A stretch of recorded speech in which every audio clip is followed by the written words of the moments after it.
Hello! So, today I'm going to be talking about My Little Pony, the first movie. Cause why not? At least I think it's probably the first movie.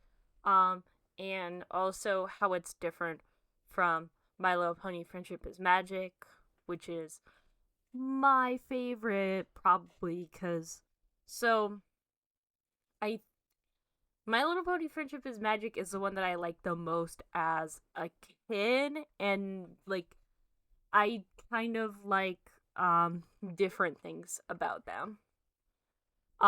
So all of the main characters are different, which is true for every iteration of My Little Pony, that all the main characters are like different ponies. The best pony is obviously Shady, who basically just has like depression and everybody bullies her because they don't understand depression, but it's also funny because her cutie mark is just like a bunch of sunglasses.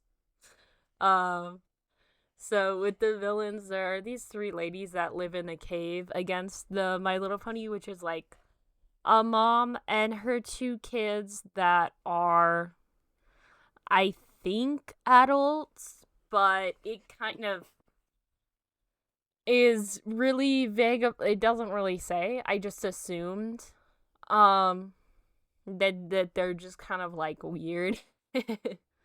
So the mom is mad because of the ponies make the world like colorful and beautiful instead of like dark and dreary, which is funny because they don't even have windows. So the only time that they would see that is when they go outside, which I know is kind of supposed to be like the point that like they're evil and stuff, but I just kind of thought that that was funny.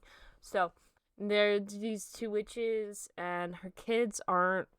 Wait, hold the phone. Okay, so when the mom's mad at her kid, she's basically like, "You're not evil." Pew. Like, which also I don't get why they're not. But I don't know, maybe it's cuz they're like a little bit like dumb, which is probably because she didn't teach them anything. It's like, why can't you read? Well, you never taught me how to read.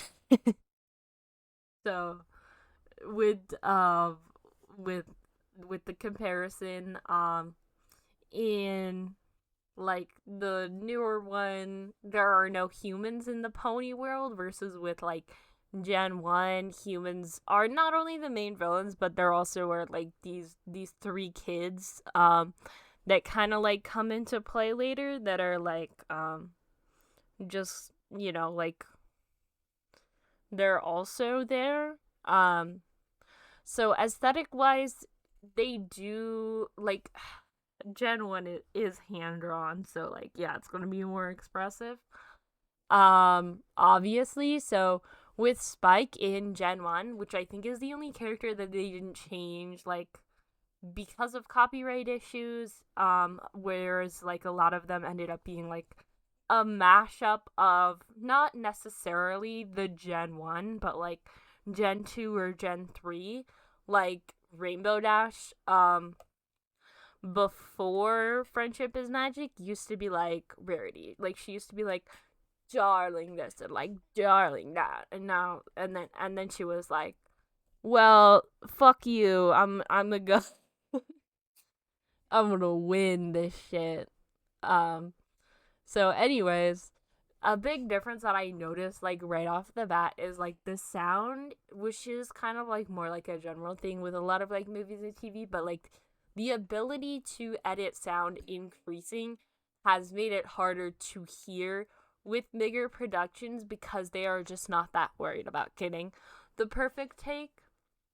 So it doesn't sound bad per se, but it does sound confusing. Like, you know?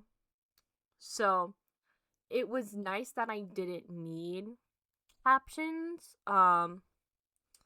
which like I usually do just because of like it's whenever something is not in my headphones, even though I was watching it in my headphones, but like if I'm watching something out loud, then it's hard for me to like even when people are talking directly to me, like I do be getting mad confused, but that's not the point. So it's like a lot darker. Like it's a lot more like D&D, which is kind of like the original, whereas like Friendship is Magic is a lot more like interpersonal conflicts, but you could still see like the D&D part of it to an extent. Like I don't know if that makes like sense, but so anyways, the color scheme in like Friendship is Magic is a lot more like pastel-ish, whereas the other one isn't. And then they also like all live together instead of having um like separated places, like basically like separating the trees, which they do low-key do in Friendship is Magic, which I don't think is what they were going for, but they were like, oh, the ponies that could fly are the only ones that could be here, except for the unicorns that kind of also have a pass, and fuck the earth ponies, because I don't know racism. But anyways, with the humans specifically, the witches' two kids, like their whole thing is like I'm trying to ruin the ponies like house in any way possible so that I can make my mom proud. Because otherwise I can't go home.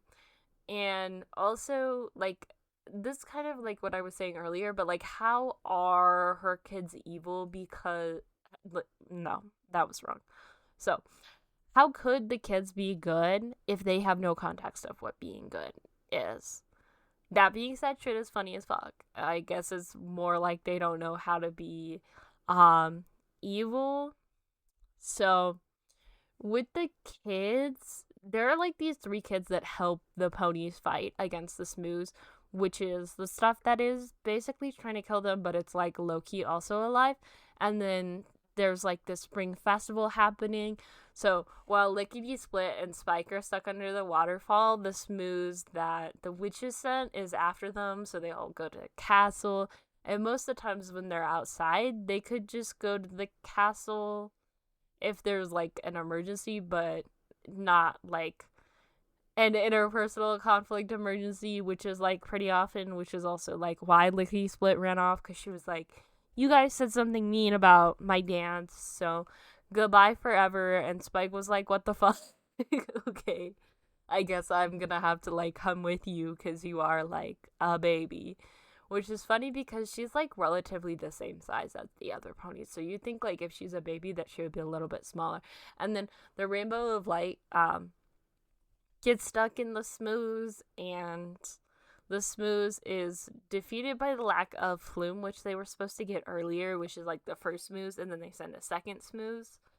And everybody that got Smooths is like pretty upset, and they're all like, well, why don't you be happy? And they're like, I'm covered in Smooths. Like, I'd be upset too. Shit looks overstimulating through the screen. So, and then they go to ask for help, because they go to ask this guy for help, but they're worried that he might not remember them, and his name is like Mr. Mujik, and he lives inside of a mushroom. I I think he's an elf, but he might be a dwarf.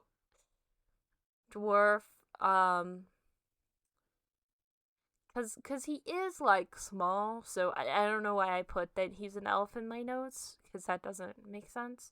So it leans a lot more into like the fantasy-ness of it. In the later My Little Pony, it's like less so about the fantasy, and the older one feels a lot more like D&D or like Lord of the Rings. And Mr. Mujik tries to get them to move away instead of staying where they live right now, mostly because he low-key doesn't want to have to help them again, because he's very like, back in my day, we didn't ask for help, we just like ran away from home type shit.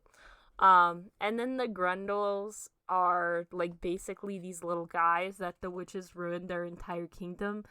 But it's not like, at first they framed it like it was dark. I was like, are there more of you guys? And then they were like, no, she just ruined our house. I was like, okay. um and they had to like go and live underground to hide from the witches, which is funny because the witches live underground, so I guess like not all of the underground is like connected to itself. I guess it's kind of more like a like separate ish type thing. And then with Flutter Valley, there's like this pony that they find in a well, and they take her back to Flutter Kingdom, which is where like she lives, so they can get some help. And then the Smooths, and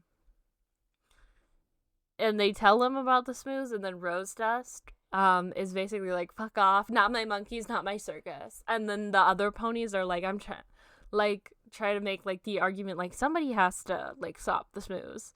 It's everybody's fight. We gotta go like get our shit together. And then they succeed, and the Flutter ponies help them, and I really like the wind effects and the way that the Smooths moves, obviously. Also, like, at the end of this movie, I was like, wait, where was Rainbow Dash? And then I realized that she's not in like the original one, even in like the darling Rainbow Dash way. And then they give Dream Castle to the Grendels, and the ponies get to keep Paradise Estate, which Mr. Mujik gave them, which was his way of like helping them out. He's like, here's a new house. And they're like, yeah, but this doesn't help with like stopping the witch. And he's like, well, you know, tough titties. I don't know. Fuck up. So yeah, that's pretty much all that I had to say about that. So goodbye.